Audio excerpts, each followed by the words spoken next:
Praise the lord. ఈరోజు దేవుని వాక్యం. నేను మిమ్మల్ని గూర్చి ఉద్దేశించిన సంగతులను నేను ఎరుగుదును. రాబో కాలమందు మీకు నిరీక్షణ కలుగునట్లుగా అవి సమాధానకరమైన ఉద్దేశములే కానీ హానికరమైనవి కావు.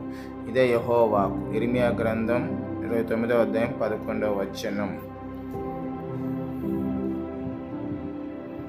దేవుడు నీ జీవితానికి ఒక అద్భుతమైన ప్రణాళికను సిద్ధం చేశాడు.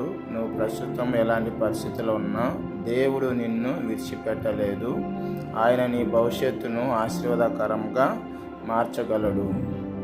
ఈరోజు దేవుని వాక్యం నీకు ధైర్యాన్ని, ఆశను మరియు విశ్వాసాన్ని కలిగించునుగాక. God has a plan for you. ఈరోజు దేవుని వాక్యం నిన్ను బలపరిస్తే ఆమేన్ అని కామెంట్ చేయండి. Thank you for watching. May God bless you.